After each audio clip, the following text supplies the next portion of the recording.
Are you one of those type of people that are really into like self-growth and self-development? Yeah, for sure. Yeah. But how do you think that, like, I feel like there's quite, like, I feel like self-growth and self-development has become a really big topic nowadays, right? And a lot of people are into it.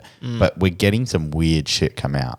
Like, there's I think there's just some weird, like, self-development and self-gurus, like, out there. Like, they're all like, you know, you need to, I don't know.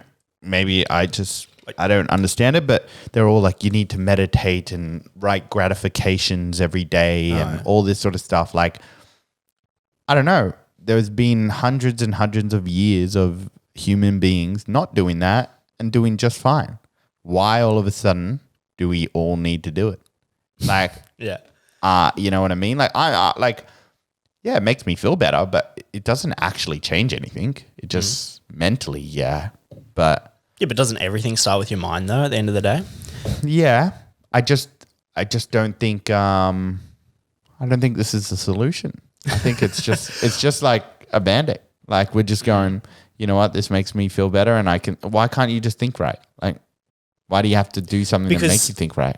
Yeah, because some people, like, you got to, you know, like, your experience is a lot different to other people's experiences, right? So other people have had certain experiences in their lives that have led their mind to think a certain way. And sometimes, like, for you, it's obviously really easy to just kind of switch your mind and just be like, I'm going to think about this now and I'm going to do this. Whereas other people are conditioned in a certain way where it takes a lot of effort to actually change their mind. Like, think about someone who's been gluttonous their whole life, right? Yeah. And then it takes a lot of effort for them to actually get into a gym, do workouts and change their body. It's the exact same with the mind, right? If you're thinking a certain way for your whole life and you're conditioned to think a certain way, it takes like a very special effort in order for you to change the way you're thinking because you've just been conditioned like that for so long. Yeah. So like for you, it's easy because you can just change that very quickly, because your conditioning is different to other people's, right?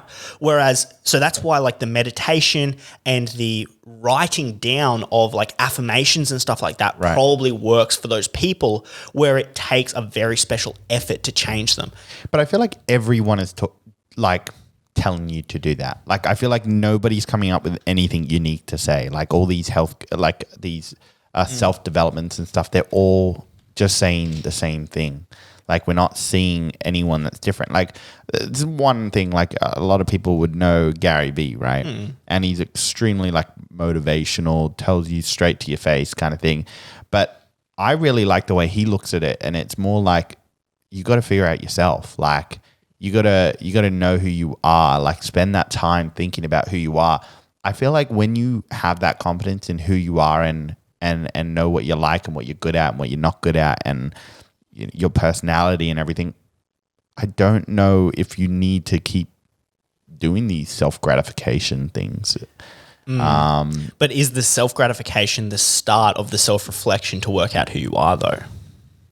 Is that the like path of least resistance to get you to the point where you're reflecting on yourself, reflecting on your past, reflecting on all this and working out what it is that makes you who you are?